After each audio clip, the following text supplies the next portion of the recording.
ඈතින් එද්දිම ඇහෙන අර ගොරවන සද්දෙට මුළු පාරම ඉඩ දෙන ලංකාවේ පාරවල් තමන්ගේ අනසකට යටත් කරගත්ත සදාකාලික රජා කවුද කියලා ඔයා දන්නවද?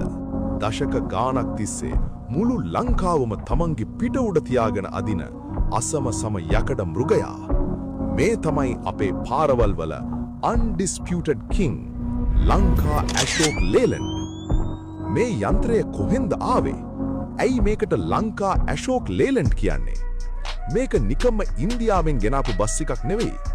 1982 සහ 1983 කාලේ ශ්‍රී ලංකා රජයයි ඉන්දියාවේ ඇෂෝක් ලේලන්ඩ් සමාගමයි එකතු වෙලා හදපු අති සාර්ථක ජොයින්ට් වෙන්චර් එහෙම නැත්නම් හවුල් ව්‍යාපාරයක් තමයි මේක. ඒ නිසායි ඉන්දියාවේ නමක ඉස්සරහින් අපේ ලංකා කියන කෑල්ලත් අභිමාණයෙන් එකතු වෙලා තියෙන්නේ.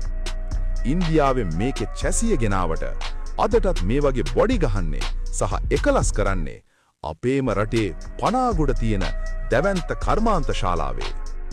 මේකේ පෙනුම දැක්කම ඇඟට එන ගැම්ම වෙන කිසිම බස් එකකින් එන්නේ නැහැ.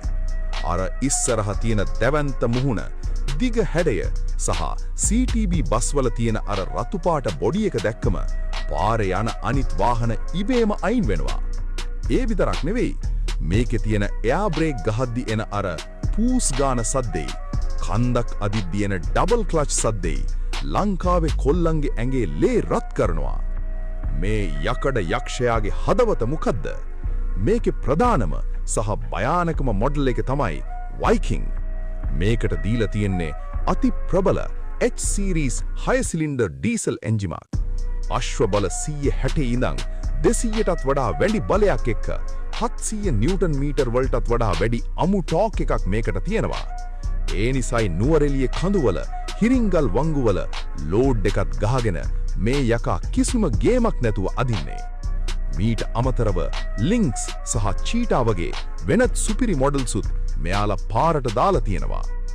අලුතින් ලෝකෙ කොච්චර සුපිරි බස් ආවත් ලංකාවේ මහ පොළොවට ඔරොත්තු දෙන පාරේ අනසක පතුරවපු මේ වගේ අසම සම යකඩ මෘගයෙක් ආයේ කවදාවත් බිහි වෙන්නේ නැහැ. ඉතින් කොල්ලනේ, අපේ පාරවල් හොල්ලන මේ ලංකා ඇෂෝක් ලේලන්ඩ් බස් එක ගැන ඔයාලට මොකද හිතෙන්නේ? වයිකින් එන්ජිනේ සද්දට ආස අය පල්ලෙහෙන් කමෙන්ට් එකක් දාගෙනම යන්න. අපේ පේජ් එකට ලයික් කරලා මේ යක්ෂ ගැම්ම ලංකාවටම පේන්න ෂෙයා කරන්න.